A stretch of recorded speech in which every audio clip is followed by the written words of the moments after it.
Bonjour, dans ce tutoriel, nous allons vous montrer comment créer le graphique type nuage de points qu'on appelle également graphique en dispersion ou scatterplot. Par rapport à la syntaxe de scatterplot, on a X pour les coordonnées abscisses, on a Y, S la taille des points, C la couleur des points, marqueur le style de marqueur des points, le CMap Color Map qui est en fait une palette de couleurs pour mapper les valeurs de C en couleur, et alpha le niveau de transparence des points. Donc nous allons voir tous ces éléments en détail. Ceci dit, la première étape consiste comme d'habitude à importer le module PyPlot en faisant import matplotlib.pyplot as plt, et nous allons également installer les autres bibliothèques NumPy et Pandas. Nous allons exécuter ça. Ensuite, la deuxième étape, nous allons faire la relation entre la durée de cours en ligne et le nombre de vues de ce cours. Et le scatterplot, en réalité, c'est un type de graphique qui visualise la relation entre les variables, entre deux variables par exemple. Et ensuite, nous allons ressortir la notation des cours. Ok, donc le premier élément ici d'abord, on a généré des données aléatoires.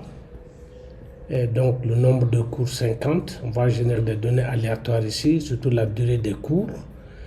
Et ensuite, on va toujours utiliser des données, nous allons générer des données aléatoires pour montrer le nombre de vues, donc entre 1000 et 100 000.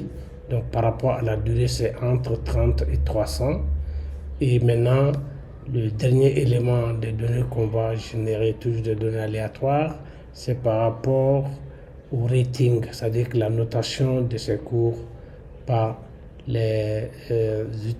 ceux qui vont visionner ces cours en ligne. Donc, ceci dit, nous allons exécuter tous ces éléments. Voilà. Bon, ici, il y a un élément que je vais essayer de vous expliquer.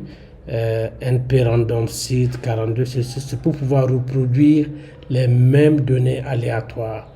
Donc, on les reproduit comme tel. À chaque fois, c'est comme tel. Donc, il n'y a pas de changement. Donc, la séquence de génération reste la même. Il n'y a pas de modification.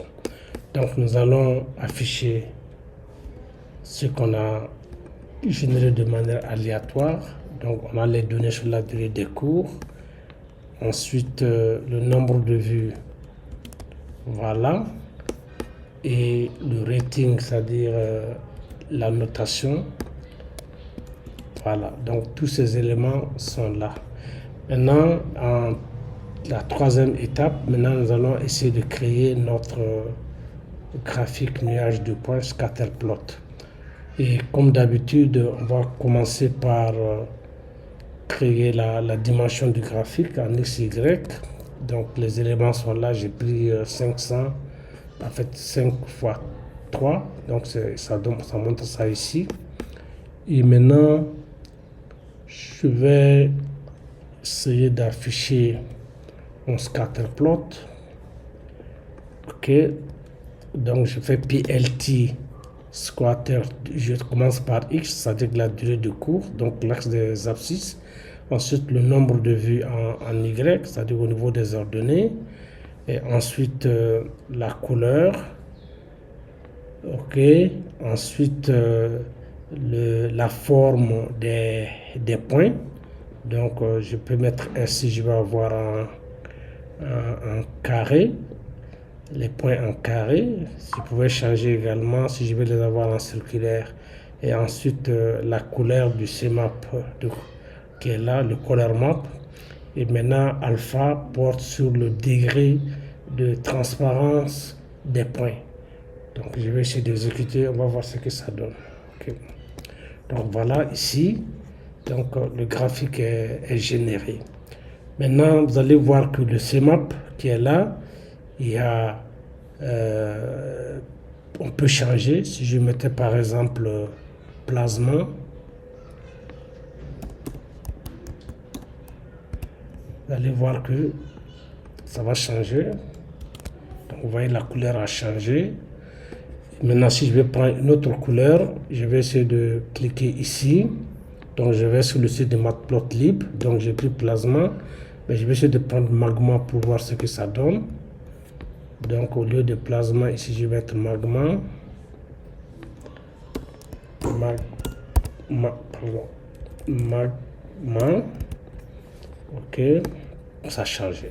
Maintenant, les marqueurs, si je vais avoir ici des points circulaires, je mettrai tout simplement à la place de S, je mettrai au niveau du marqueur. Ok, j'exécute. Attention. Je dis bien O. Voilà, donc vous voyez que c'est devenu circulaire. J'avais mis 0 au lieu de O, c'est pourquoi il y avait une petite erreur. Ok, maintenant le point alpha, ça c'est le niveau de transparence. Et pour vous le montrer, au lieu d'avoir 0, c'est entre 0 et 1. Si je mettais par exemple 0 tout court, 0 tout court, vous allez voir que ce ne serait pas visible ici. Ok, vous voyez que ça n'est pas visible. Donc si je mettais 0,3 par exemple, ça commence à venir, mais je préfère garder 0,7. Ok, voilà.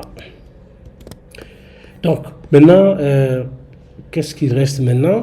Nous allons maintenant ajouter la palette des couleurs par rapport à la notation, parce que les gens ont noté et leur notation c'est entre 3,5 à 4, quelque chose comme ça. Voilà. Donc maintenant, je vais essayer d'exécuter ça. Donc on va ajouter la barre de couleur. Ok, j'exécute. Voilà, donc vous voyez, c'est sorti ici. Et maintenant, le reste, comme on a l'habitude de faire, on va mettre le titre. Donc, mon titre, c'est YouTube, vue contre durée et notes. OK? Voilà. Donc, vous voyez, il a mis le titre. Maintenant, je vais mettre les étiquettes en commençant par l'axe des X. OK? J'exécute. Donc, je viens de mettre ça. Maintenant, nous allons mettre l'étiquette pour l'axe des Y. OK. On va exécuter. Voilà. Donc, nombre de vues. Maintenant, on va mettre la grille. OK. Donc, la grille est mise. Donc, vous voyez la grille est là. Et maintenant, nous allons montrer. OK.